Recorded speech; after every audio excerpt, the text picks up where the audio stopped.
Okay, so I'm going to record a quick video just in case this doesn't work in lesson, because a lot of people in their software development and design assignments are saying that procedural can only do this and object can only do that, and they are paradigms. There's grey areas between. You can do pretty much anything in any paradigm, but the skill is choosing which one is the most suitable within your constraints.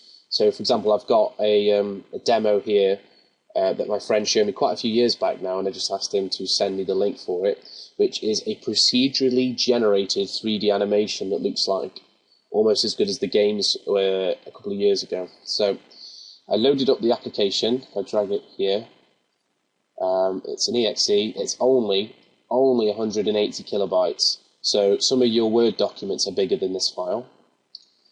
So 180 kilobytes. I set up my settings. I'm going to do 720p. I'll stick these on. Demo, and then drag it into the right place. Now what you can see now is the loading bar, which is the procedural code generating everything that it needs. So it's running through lines of code and creating textures, creating animations, creating objects, and storing them all in memory through procedural code. Once it's fully loaded, and it takes quite a while because the processor has to create all these things, once it's finished loading, you'll see that with just 180 kilobytes of information, we are able to create a animated world like this. Now, in a normal game, in today's industry, just a singular texture from here would come to much more than 180 kilobytes. So you can see that it is possible to do these kind of things with pretty much any paradigm, but it's going to be incredibly difficult. For example, this took months to create in procedural code, and whilst it's impressive, it's a proof of concept to prove that you can do this kind of thing with procedural code. It's just really, really complicated and time-consuming. So whilst you can create this kind of thing with procedural code, it wouldn't be really, really time efficient, and it certainly wouldn't be cost effective if you were paying somebody 3 months to create it in procedural when it could have been created in 2 weeks in a different paradigm. So I'm just going to let this run, just in case it doesn't run on the machines in college.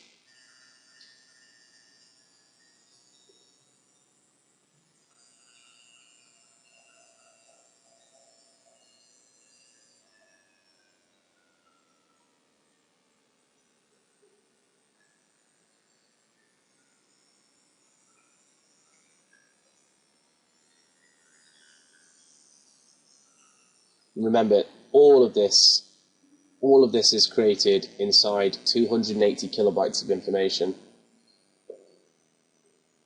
The sounds, the music is procedural, the effects, the geometry, the textures, the lighting, all procedurally generated when that loading bar happened at the beginning of the program. Put it all into memory, and then the rest of the procedural code tells the program how to use those textures, lighting, and objects in animation.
I'm going to cut it off here because I think it runs for around 10 minutes, and you can always hopefully open up the file on your own machines and run this animation.